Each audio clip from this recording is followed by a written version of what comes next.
회사 선배 누나의 이야기입니다. 누나에게는 1살 된 아이가 있는데 그 아이를 데리고 외출하려고 했습니다. 여름이었고 아파트 5층에 살고 있었기 때문에 창문은 열어둔 채 불과 전기만 확인하고 현관문을 닫았습니다. 열쇠로 문을 잠근 후에도 잠깐 화장을 고치고 가방을 고쳐 매거나 하면서 잠시 문 앞에 서 있었다고 합니다. 그러다가 안고 있던 아이의 손이 우연히 인터폰 버튼에 닿았다고 합니다.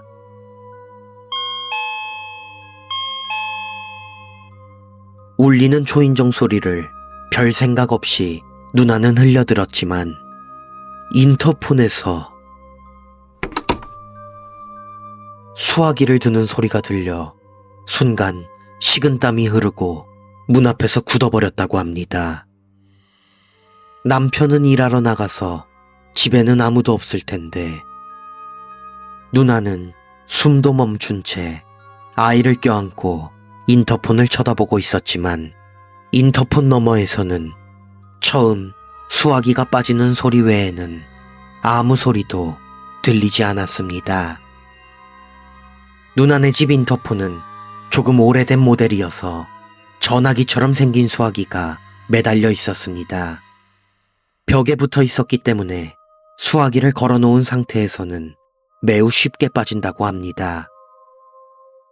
1분 정도 지나자 누나도 조금 진정되었고 바람이나 무언가 때문에 수화기가 떨어진 것뿐일지도 라고 생각이 들었다고 합니다. 그때까지 누나의 품에 꽉 안겨있던 아이는 긴장이 풀린 누나의 팔에 힘이 풀리자 기분이 좋아져서 꺄 하고 웃음소리를 냈다고 합니다. 그러자 인터폰에서 곧바로 꺄 하는 소리가 들렸습니다. 그 목소리는 무감정하고 남녀노소 구분하기 어려운 목소리였다고 합니다. 남자치고는 높고 여자치고는 낮은 딱 잘라 말할 수 없는 그런 목소리였다고 합니다.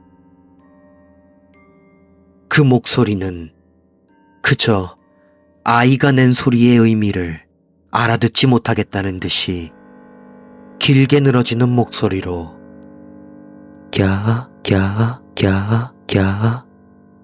한 음절 한 음절 또렷하게 발음하며 천천히 반복했다고 합니다. 누나는 아이를 끌어안고 계단을 뛰어내려가 옆 동네 친정까지 차를 몰았습니다. 친정에 도착해서 울면서 떨고 있는 누나의 이야기를 듣고 남동생이 경찰과 아파트 관리인에게 연락해 누나 집으로 향했습니다. 경찰이 앞장서서 들어갔지만 집에는 아무도 없었고 누군가 침입하거나 방을 어지럽힌 흔적도 없었다고 합니다. 인터폰 수화기는 제대로 벽에 걸려 있었고 지문을 채취했지만 아무 지문도 나오지 않았다고 합니다.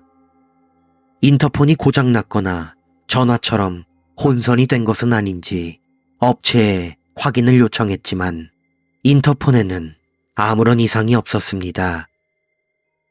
누나는 그 사건 이후로 도저히 집에서 지낼 수 없어 한동안 친정에서 지내다가 결국 먼 곳으로 이사를 가게 되었다고 합니다. 누나는 아직도 인터폰이 무섭다고 합니다.